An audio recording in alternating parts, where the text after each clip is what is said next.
so na ye fiala boja ye testia ngasa Kasiebo Adom 106.3 FM sunie asante mantamani enshiro 104.5 yedam asempa 94.7 FM ye won kran na affiliate stations no wo mayi wunim se ye wo mantem maako du ensia babi biada ni honomo ya che se woni ye ni ye hwibo mabi ni ho se ye chifi se ye na afo se ye mfimfini se ye nhia no babi a ye brezi na busia Kasiebo na braso ye de baye nsem wo mebi ene se Ghana Koko Bodo pani ya bode wanu wode atudwa se akuafo ebobna na wantua ye ko waso obetua mokamunya botere na yede obekwa hafo potem wo ye bebo wo manne ese oxygen from akwada benya ambulance wanya bi wo mudi ni dryer sabia awiye de abrahosam nam sakwada no wo ye nyamedea Ghana mampani abedi akire ene oba pani Abena Opokua Ahweneɛ ene wode tudwa se animu ye free sabri kwa wo a wo besi dan mo a mo ye drawings mo a manfo si dan no wo se mo ye mpoma no amumye biem mpoma no mo nya ne hahu se ne beye na o manfo benya mfna mapa home ye wa bra wada na ne ye bekodade ma aboso kanfo da to bio we mane soafo a wonu so akode abadie so apo ntumi metips papers bo so 20 break ho ede na ma wani gie wa abrabomu eyebra sika ba abotom eyebra wa ye papa mu obi anasa yebra wudi nsemoni mia wo bi fe na mu wani gie empadinfo bi akyerem obi beka se ye sika o ene Kasiebo mu behu na ne ye banso wo kosuku no de akwada ne peso ye no daten ne de opeso osua awofo betumi adanda wo mo na mom wuntumi nsa akwada ne se de be me pani eche do na ye eno so nim de fo kan wadwen Abusia Kasiebo no bebre ka we hu na wie ye de ba na ansa na Kasiebo ye bedo musuko no de kam ho ne na mtiemfo ase no waseda no sane ye wosa ye noa ni se ye kukuru no ne ahohu no chenchire ne ye de mabo efse ne wonum na ama phone shanke ye de bobo ye bo na ebi bofom na ani pa ye to atwa eye isim no ne ye nie isim no abusia wo de phone baako sim no bebre ni ade aguso ade amaw download 20 na puno na tim di agoro tim di ye bibia ma ne ye saso insecticide spray ene ne call no o de ahin na apɛ wo pɛ spray no anasa wo pɛ call no abudi si ho na se risie no enoso na ba na kum tontom de mawo ko ba bi eto provisions bia saso insecticide spray anasa ne call no Samara pharmacy ajeje gum eti ba bia wutumi nya bi ya wo Franco Trading Enterprise ene yebra na behwe TV esi yanimu eni se kre TV na aso no hwe ene esi ho aye hwe TV eni pe gina so aso gina ye nchen we ye Franco TV kre ni na da ho no wo de hu a me de mahu ena ehwe air conditioners no so ena ebo ye se pa Franco air conditioners ena se base yes wo hia washing machine oba ne awudi si niema na mfansa si niema na emo washing machine na bi nye se free papa Franco ho a eni gasia no papa no wage wade wuni ha obi akwadabra ka dan ye ne Roxy cinema dia nimhwe no hono mo a ene wo Kingdom Herba say brabadi adupa aduru anu enam Kingdom garlic capsules anasa bitters no wonu mu abusia wapomudin na esisi so ye wo Kingdom ginseng power capsules eno so ye adwuma o na tremendous capsules no so eno so made obaji bia boawo DBS boso free promo ni ye nwie ye de bedi Easter pe ade ba bia keka ko ye de bedi Easter na wo border so ne ye se carpenter ni sika wuntua na nsen Carpenter ni timi charge 50 CDs. 50 Ghana. 500. 5 million. Now so dia na keka 500 ya kan 5 million. Dabi me be some 500 million. 50,000. Na no na keka bom sa. So an ka de sa. Abusia DBS say sika bo nyina ye tumi de chew. Show 500,000 ye tumi de chew say fa. Eno no ye moso no hwe ebi timi boso je sa abena 50,000 ye bitimi boda so gesa na DBS kasa wode che woja sa wo kan gumu na ni nyina agum ka agum asum radio mu ye kan sem go obi asum enu ozone scammers adawroma ozone scammers say abusia beji speed auto beji mefatio edom yenu aduma ye ne say speed auto no waposo na tutu na de bi chesa wo spray na miagu ho say ye eje no so na de afofo so na say ye mefade a enu achi de aduru na abusia kenkafo a mote ye ne awie Kasiebo mu eye me Akua Boakyewaa Yiadom JP ena fei Abena Opokua Ahweneɛ ene Facebook ni YouTube ni nyina yakabo ma yade baako ene yade bra na mmom se Facebook na apese wutie yehwe ye free dia ene na Adom 106.3 FM like you na she fa adwenkyere ka ho wo YouTube wo ne subscribe wo no da bi e ba no wate yenka ena TikTok no so yede ahim wo ho Kasiebo no a ne yede ebre wo no se wo mfimfini mantamu a ene yedam o Splash FM yedam Kantinka FM Aguna Suedu Asafo FM wo Elmina Solar FM Dunko no fen enuanom FM wo Aguna Suedu Rise FM wo Twufu Praso obunu mankoma na se yedu mu mankasim no ena Kasmite FM enso mankasim yedam Splash FM wo Asimfosu yedam awie ise ya na yenye bere na Kasiebo no nkyeremu yemfa entudwa ya hyase Africa na kokobod adwumakuo no mu ese na wotwi ye ka adwuma pani a chese ni tiri ho se nwi wo ho asese tutu Randi Abe chesa manfo gba kokwakuafo wonum hwa kon ne so atontasu kokko ne so adaye a wonum chese efri busum ye tosu duba kumu afie atwamuo kokko sika wato wo kokko na nkebose ye de wo sika mabo no abaya ye kabode ese kaisha abato abantuo watwe abaye a entwe ena kokwakuafo ese da bia ya si hunu pass won fa nhane abankwafuom no onko gina wiaso nkodo kokko no wansan famre dwaso de wontumi nye eti ne wosa abampanimfo ye ene ese syndicated loan no omusi ye nkwaje bio ye ne ankasa o mayi ye beboaboa ye ho ne atumi se muntumi a akuafo ne se kwan bia mo befa so a modi wo sika bema wo bia mo mfa ma won na mnabo a wo bo na nu Adom kuma akora e wo mra hye bedwam sisi o ya ye sentwefo nhye na momfo mo sika ma won na momfo mo sika ma wo no enne Dr. Randi Abe ya bo no ene penina wada Ghana kokobodwa no ese ade bia ye de abotre ena se wo de kɔ ho a wutumi nya ne ye wo hwehwɛ wose etesa aboa tetia na ase mi dwa tetia na wo de sika akase atwam se ekwe wa hwe ye tetia ne bewu wuyi no maako di abotre kokwa akuafo yi wose munya botre kyese wei eye dire brofo de ba ye no wose dire na aba na dire no nkyese wo sika ma setie bia no ebeba. The 50,000 that we are yet to find buyers for, and that is when the buyers started shifting. So there's a high possibility that for many of the farmers who complain that they have not been paid for their beans, the beans could be in this category. And then for those who also complain that their beans have not been bought, it is also because the buyers now find our beans are too expensive, and therefore they have shifted to other markets where they can get the beans far cheaper, because these are business decisions. And so we have been consulting widely with the Maseka Ministry, the Ministry of Finance, and the government itself. And like I said, we appreciate what the farmers are going through, and we know that these are very, very difficult times, but we appeal that they keep faith with us. We will find a solution very, very soon.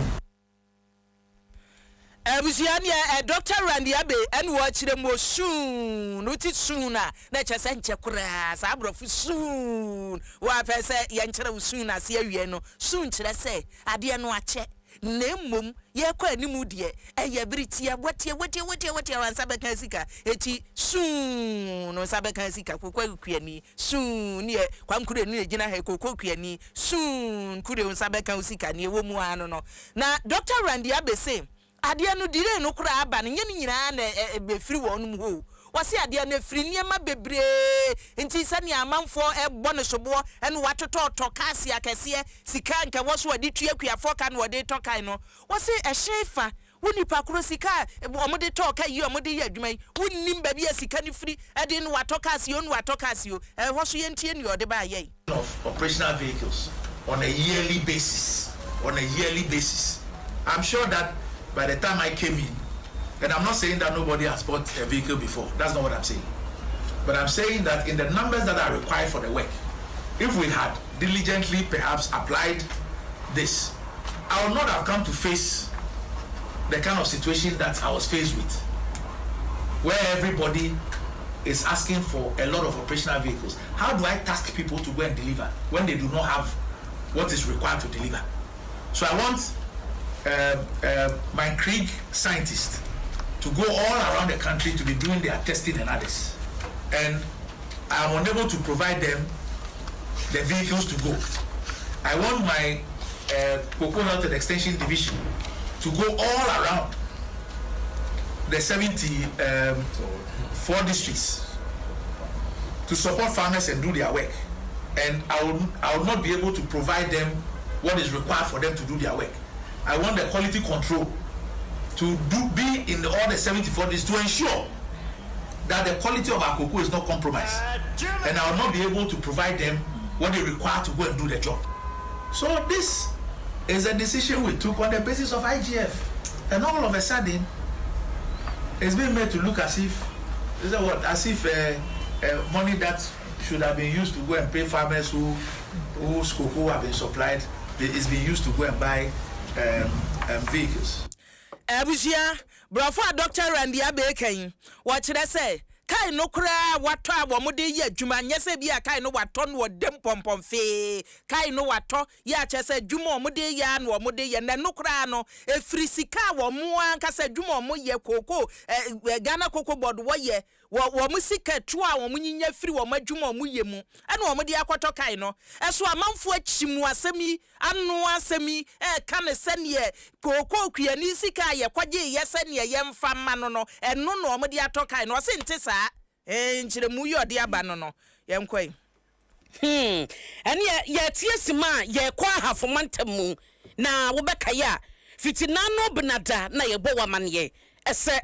wokwa kokoma yaresabia ehwa krompo ne ye mansia yaresabia akwada ya wo no firi no bekompotam honom na home enye yade akwada ne ba kukuom gomo hwa akwada ne tebia wogom ni se de na enoma etie no na wose wo mo esan everyfa akwada ne firi kukuom ede ne kogoso na okonya ayarehwe hode ne kuni ade bi ogoso obetumi akọ no mahwe no na se be ya wode akwada ne be firi kukuom ho akoduru goso no eho na asem kese ne wo de si ye ne se aye kukuma ya resabia na nkasa no akadia midwife se wo ho wo mo dia wo hwen kwada ya wo mo foforo peche no gomu ni sa akadia ni bi wo ho enti no na akoye den ye pase nurse ni dokota wo kukumu hodom no betumi ahwa kwada no ene na ye mfa no enkogo so na edrusu wo mokọ no enam se na kwada ne homye enyanti na ho behia se ambulance ko be fresh ambulance na emra no na wo se oxygen wo mu eno no na se wo nipa na homye nya ya de mawo na jaboa na homye no wutumi twe mfama ne kakaka ko mu a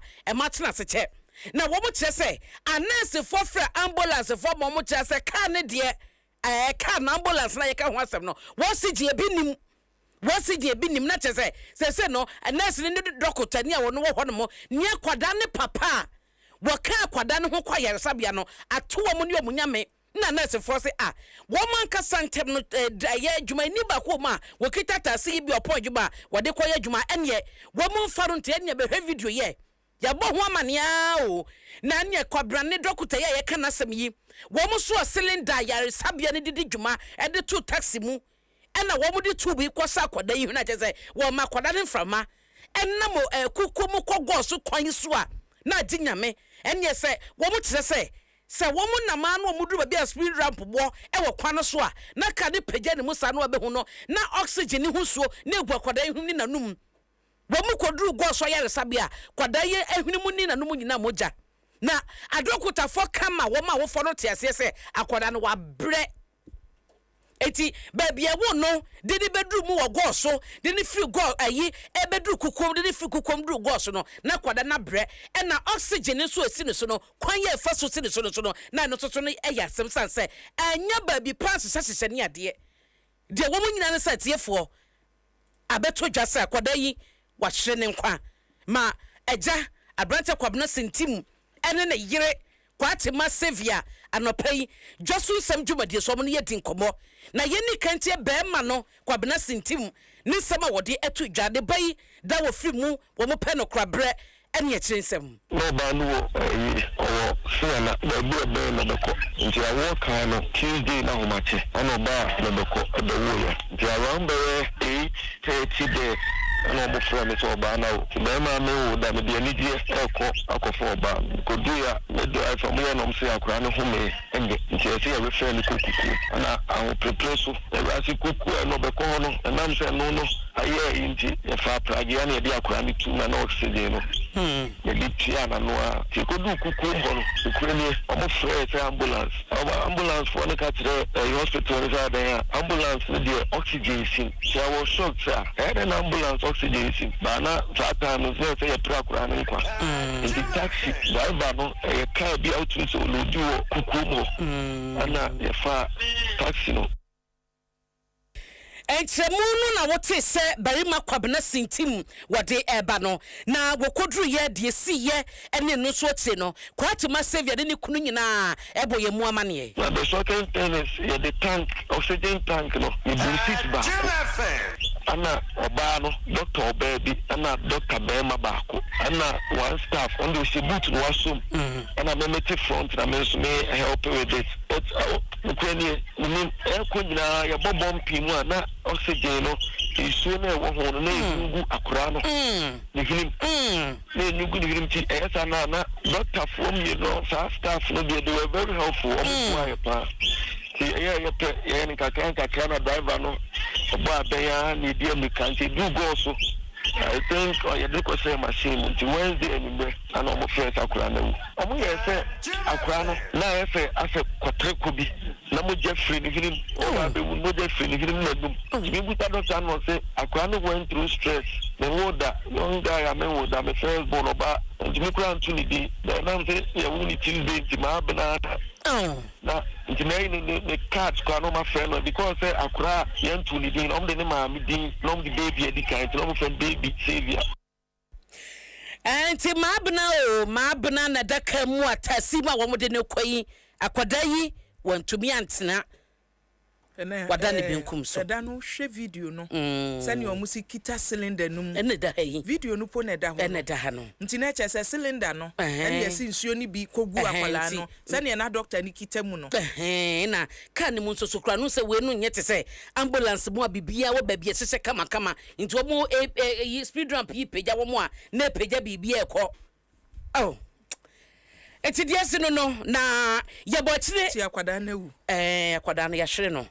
yebo chire ko ahafo mantam ni mu esenka ye ne mantam ni panyi osho apomudin sam so ebedin komo Dr. Akosua Owusu Sapon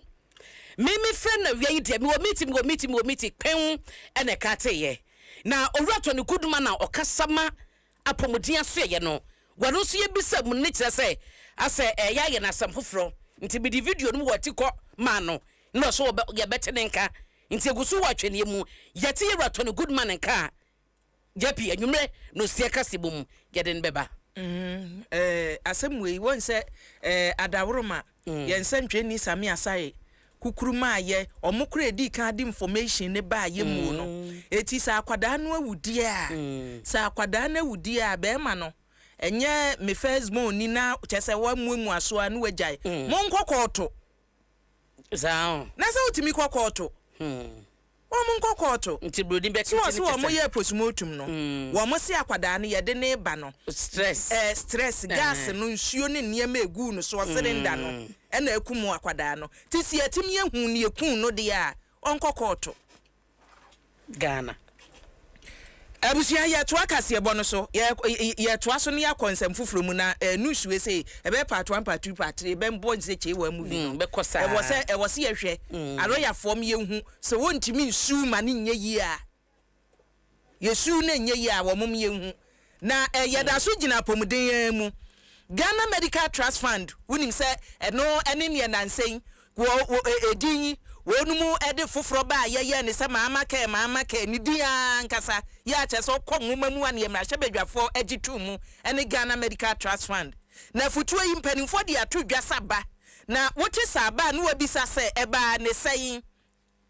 abatnase hifo no wonum betumi anya bie efse wuntumi nsode prekope mfiri bu fie kase o yase Ghana Medical Trust Fund nti me yade me koye no na me kwa akwaje emwade afiri muo eti ye ne mpanimfo aboda safotuo ya no atwetwe nkomo ama Dr. Nobert Kipo ya wodi animu kire se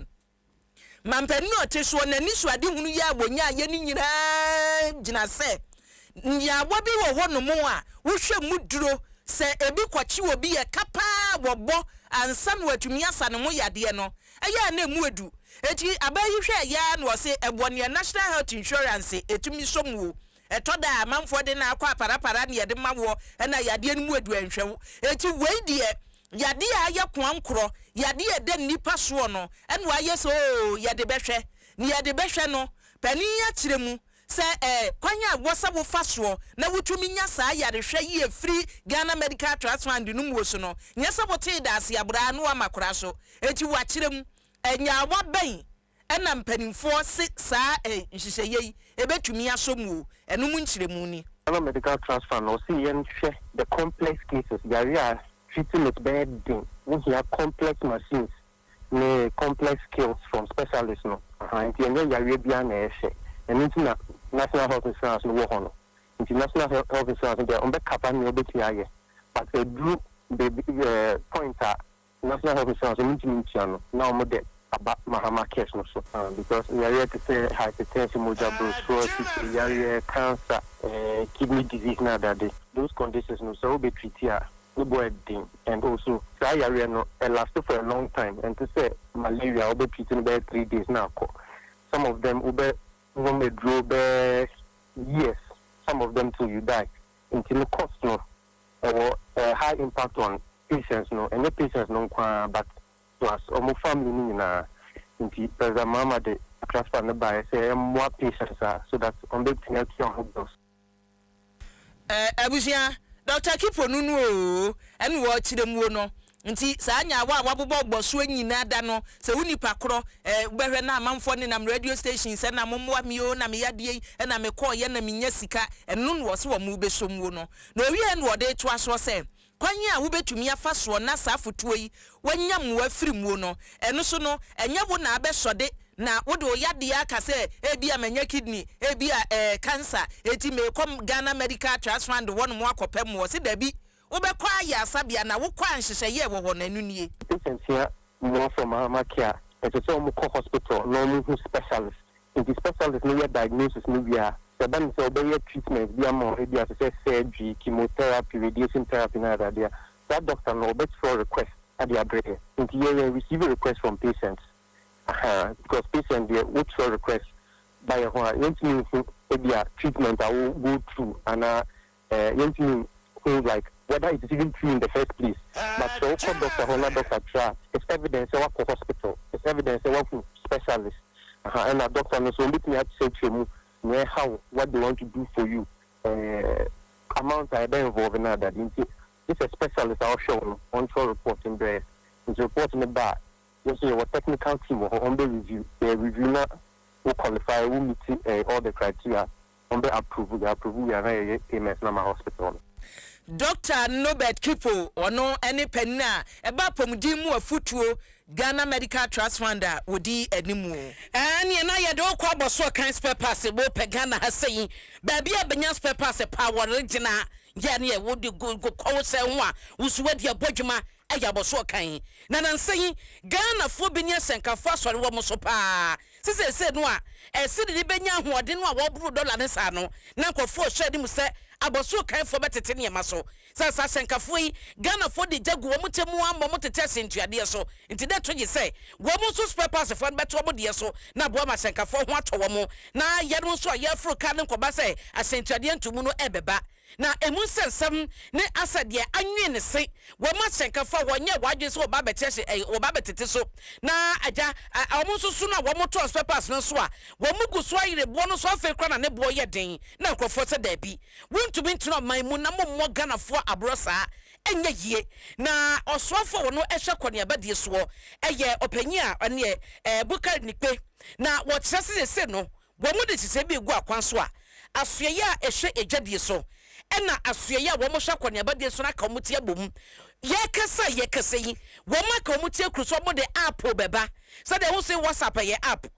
ena wo mo esa so MTN mo no so mo app into mo de app bi beba sa app no wo koso a sa ne wo say wo pe bo joint wo be hu ne bo ho no mo na ne wa che se me pe bo joint no akwakoto ne wo susu say sa app na wo de ba no ebeboa ama yes papers bo no aba fom ama fom krompa ebegina obi nkobu obi enko disika emroso a ede o ha beba na opanyi nkyeremu a wode ba ye ene enseba wo kan ye na wo susu say enu betumi aye no ye baako esa se wo ma ka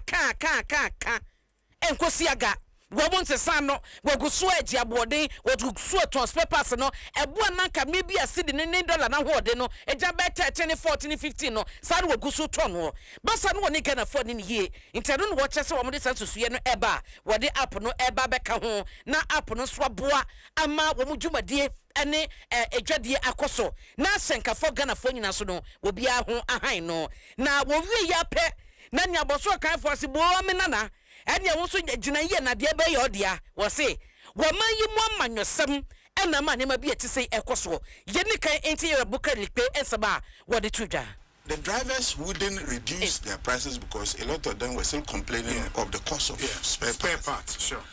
And the issue of spare parts in the past was that the dollar was so high they couldn't purchase the dollar, and that was why. And today we all agree that the dollar is stable for a quite long time now. That should be able to trigger in some kind of spare parts reductions. They used to complain of fuel prices and that it was high, which is also down. For some time, there's some kind of stable prices within the region, but still, the spare parts dealers wouldn't reduce their parts. With the conversation we had with the minister, she is putting up an app that will have a price list of all spare parts. So, Mr. Bonsu, from your house, you just go to the app, open it, and to tell you where the prices are good for you, and you drive straight to that shop. Anti penyin na wo tire bonunti ene ye no kwa boso kan a store 1 store 2 store 3 store JP store Kule store Ayowa store Ahweneɛ ntu kwa Ahweneɛ bo 5 cedis na akwa JP hot mo 15 cedis ahuntu kwa app no so na hunu sa se da bi Ahweneɛ de no wo fam ma men kwa Ahweneɛ store no ba me hot no be tofofofo na de kɔ ɛho app no mo de ba na owura tachiado eka woko aboso kan spare parts for no wo mon ka bom ko ye penyo hwe kita odi hu sem so wo se app ntete nyoma so app fa no ye bia ma esin ton na wo ho na wo se penyifo hwe no wo mon hwenka nya app no better radio ni TV so abeka ka app ade akoto obi phone so a emfa so bia ma so but say o kasa bi body app bi no mo dey price na kusu dey and me am not aware as the communication I'm not aware. So I will say, yeah, and yet you might say, solution as I say, app no. So call panel. Yeah, I can say it will be app in be where the price is go. But the problem is any about app. It's about how to cut the monopoly and the demand and supply. Come back the cutting on almost so good before. Because the industry, you know, the not is not that from anywhere. But also the other countries now, in India, more Nigeria, could a ban everything. Room China almost soft close. No, but they are building and the factory on company's room. The problem is any about Apple. Kakana Ebano. I'm not for monopolizing. It's not about building up or monopolizing. We are. Let it be so also upon this also number the politics. Now, what the Apple man of Kwame Stone, I'm a mark number for monopolizing a door of anything. And titatia do de chire mu no apple entertain your maso niema ma de ekoso no wakeka ni nyina intisa soafo mienu dwadie enya konia badie ewo bibia enya app do so mde mani ko so wo mu nkofom enkoye dwuma no Abusia Tessia ngasa Kasiebo no asugusu awutie Adom 106.3 FM so asante mantem so de ane na nhira 104.5 ene ye de namwe na ye toa so na ye konsam fufuro mu a Ghana mampani abedi akire Professor Abena Opokua Ahweneɛ ene wode atudwa se mu a munim die mu wo bie na mutumi drodro edai so obi ka so obesi dai a mona mode to krata so no ma kire se o eda no ye betwa ni se we be kurukuruwa we be sha fo no wo se mo drawing se no ya mo ye no mo ye drawing no a munye ye mpoma nkete setete dai ya kire se nipa hwemu amframa mfam wo se nanse wonam kromu a kai de na ekwadwuma no wonam kromu a de wo huo ne se asase no na bi ni ho se de yo edan no o manfuo sie no yetimi twa da kete da no kura no wugina mu a wutwa ho anya yie na mpoma ne de wose ne nsa kura wadi susu a enuru ye mpoma nkete se nkokobuo ye wi ayese yesi dai wose saa de no nyina mu hukum nipa o emframa mfa da nu nipa da mu a wo bebe wo hyemu a na da afon no wose momomode ha na mu sida no a ntwetwa mpoma no bahu no manfo ennem manframamfo ho. I see a lot of the beautiful buildings coming up. The windows are so narrow. I wonder why. Am I the only one seeing that? The windows are very narrow. And it looks to me that even there's so much light out there. But it looks to me that in this particular building, even in the daytime, you need light. How does that affect our energy? So why are the windows so narrow? Like no air should come in. And yet we live in the best part of the world called the tropics. So the architects, I'm always on their case. And I keep saying that maybe it's not their fault in the sense that when you give a child a sheet of paper to draw something, you've given the child a blank sheet. So he's going to fill the sheet with something, assuming the sheet had the windows, it had trees and so on, and you ask the child to work around nature instead of a blank sheet. And every time if you have a piece of land and you call in somebody, they just quickly come with a bulldozer and go. Abusia Ghana mampani abedi akire no wakire mo se mompoma na ya amunya na kese no wie na soafo ya wohwa adansie ene eye adwuma yoso Gilbert Kenneth J so ede beto so se ye wo ba panne wo hawi dia ye hawo se ne waka se wonnam a wo awu hu a wo yemu ahye won se wo kasa na obisa sa na menkwa na mhu ni sa mpoma ni se ye nkete minister ni se on ha ho wo mbehwe no wo ha no maso no. Just to thank Madam, because just listening to Madam, I don't know whether Madam is now an architect or part of, because she was able to scrutinize it from where she was seated to even see that the windows were small and say, wow, no wonder she's our first female vice president. And we'll forever be very proud of you, Madam, and we thank you so much once again for this visit. Abusia so afọ ya wo hwe adwuma yo ene adansie ho entotoye so onimonya for Gilbert Kenneth J na wate ne nka no awia pem to be Kasiebo na aguso a wotiri na ma me nko Facebook na messages a wode abane yenkenkan bia na ne we de eye atamaten osi aban papa ba nenso akuafo ne achechefo nesefo ne wom nyina akatua ne nko asokwa wunta so wotia NPP national chairman na wo beba urabotie jakone de no nom Eriku sekwa adadiase wose me hwem live every adadiase city e wo Ghana ha ya Ghana Medical Trust Fund no Mahama case wose no so babetena se e besom Ghana owusu ansade nie wose akua ne ahweneɛ me hwem fra Buda bi ontia nkoma donkin ne de no na Kwatin Collins wose okay ono so bisasa nya bia na mpoma kese no ebema economy na gina na enye economy asem na hoka otufu so sidan a wohia frama so atiase ntitie afutuo no na John Suman o se akua ne abena ye cheche mo me hwemo free Italy Martina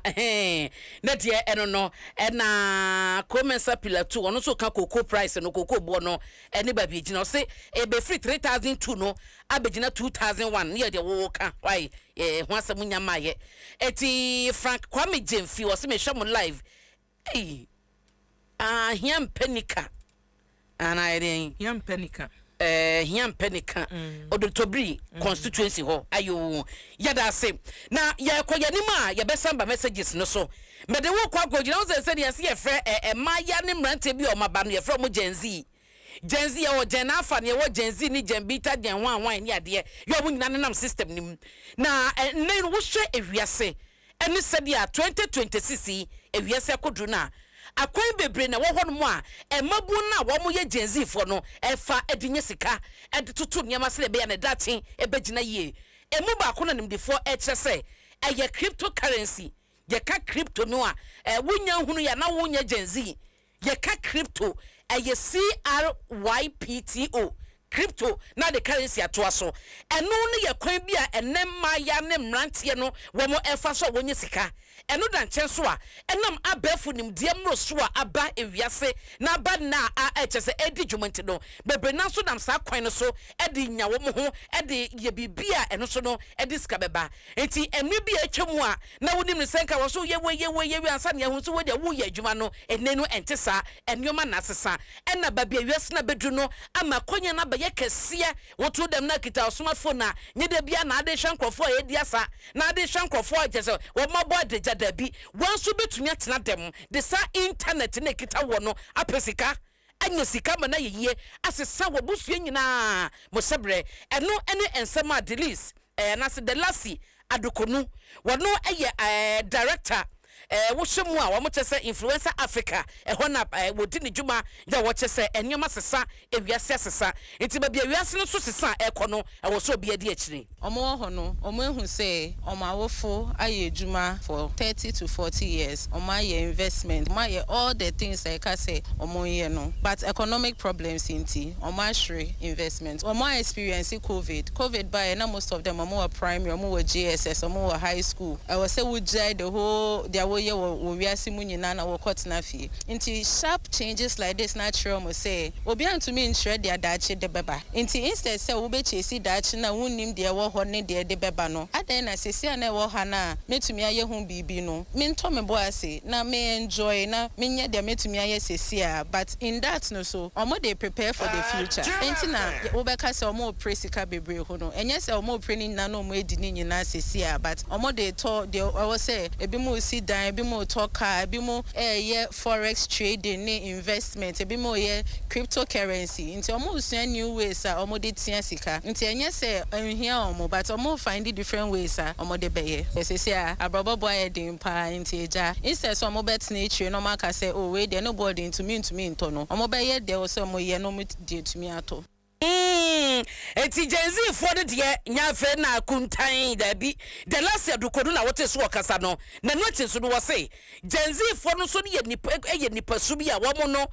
sa da je beka so nkofo so mo mpa adwuma ena ne a mo ya kwadwefo wose da bi genzi for wo mo nya kwadwefo wo mo pa adwuma pa na wo mo adwuma na wo mo pe no edanso de wo ruti wo duobodo ho modern wo modie no ne se de wo madwene ne tie no enye sa ne tie na so mo no enem se ne no technology abefo ewiase kwan a obia babia fa so di dwuma nti no ama wo modi na koye internet nto bi wo hono ma wo peso no be ye social post bibi social media engagement ne no so no wo di nyasika anaso wo ye bibi no dia to social media internet no so na nkrofo edi akire na obi e ka ho asem ne no so e manisika nto obi e se na adwene mu se genzi from padwuma no yisa adwene no efrutim see different ways of how obetumi dey nya sika nti omo so you obi a omo pen hwehwemu nti omo nka say oh first na edwuma e ho han nti eno na meye omo person omo koye we kakra mo koye we kakra na omo hwe de be fa ma omo ade akro ehia omo pa ene omo comfort omo mpe edwuma o say wo ye ade dindin bebre ansa wenya bibi won say aye wo tools bebre wo ho AI wo ho internet wo ho information bebre wo ho a obetumi e de aye wo life easier say ejuma anka first nipa 10 also motina ho no mudi ho nkomo ansa waye document ba ko no sisi nipa ba ko eni ni AI betumi aye nti there are simple and easy ways awutumi e de ye enyoma nti sometimes almost struggle ne say omo ba ejuma mu na say omo person omo apply some of these tools available to them na maybe older generation na onnim sa kwan no maybe entie omo use Enti Delasi Adukono na what is our Casano Influencer Africa, one account director Pinyen ye washe, one more and say Mujuma Diana said the name Econo, what to tuning in Ama Womo. Na Jenzi Fu almost ye, you will chrome ye, and ye Jumadio at your internet. And one man, Adibaya Dwabaye, when you do Jessica Gubotum, and Yadio the Bechichaho. Wamusunia Dromka Sidim Comotre said ya. And then yes, we are said fa into one now one say Jumaden na ho tim fifre na tese what fe wo say na what say there be nya no nye juma no wo mo de na de different level unto wo mo no as tese soft life na no tinyeska bro, like we want to chill, luxury or nothing. You know, person and chill, just want to have fun. So we clock it and then we move on. Yeah. Busy for I'm on best stress, so I'm to be honest. So flat, I've been on baby flashy tabs, EMP, ma'am, like Omianka, I'm I'm sorry, and having no medi, no matter. I'm with P, or Madame Free P, no more, I'm the more panel. Yenji na ya boni yende ni ska o bibie yiska scan dressing what you say yeah fa ho bien to tire yenwi ska stem any dressing na Yenji for no de yen shadam how be like too much stress dabi ya pebia tia ya ho ton Yenji for no we want like early success ya pese within a short time no like bia benya 28 29 years not really we are kind of a little bit successful. And see Jazzy for the Benati woman can. One year juma, one fancy year juma, yes, Canada, unity. Okay, catch or concoronoa was in San year juma, mainly. It is also pay soft life and near my men or can, and say. Say what you computer who are a what if I quality a simon to be better so what dear and ye juma but oh ye juma a be a young who say be a woo ye kitty by woo ye juma name so becca say ye dear yanni yabano ye dear ye cherry and ye juma yes sanka madam one ade ko cherry one ye juma kombekun ye wo mu no nti ye nka nkyere wo se wo ye genzi na genzi fo no abande wo na nka won sanka eni obewu ekombekum se yi asa wo ye wadwe se wo nya dwuma ekombekum ne ewo mu no nti wo de sa ahomra ne ana wahu hwe ebi nna wo ebi nna ye genzi fo na bi ebi so ye dwuma den ye dwuma bro mu moja ebi ye dwuma den eti wo a wo se wo ye oba na aka se na me de me kyere ya wo nantem na bebre die na de kwotele no ade na de kwotele na die na de se wa kra ya ba ya ba no ya dwuma nya sika na de chele Kofi Oscar de ayi ode aba wosim chiachia mawie me hwe mu firi agona odoben ene ya chiachia mo so na na kosa so de bi aba osi awie mechiam papa na EM Ghana TV na na adwempa hini wodi asempa na na de EM Ghana TV wosi ebi wai adwuma no amobɔ ne ye na mmom koko ani goldu kire se ade e wose mpanimfo ye hwe ne yie pa anya sa Ghana koko ani goldu emfaso bia maso mayen eye japade so ye nya hwe emfa mfiri so ye se ye berekwa ne de ayi ode wonso de abatum no na na adwempa hini wodi asempa wonso ne de no no anse Beneza wasi ye Ghana o man konkono Ghana na Benjamin Babatunde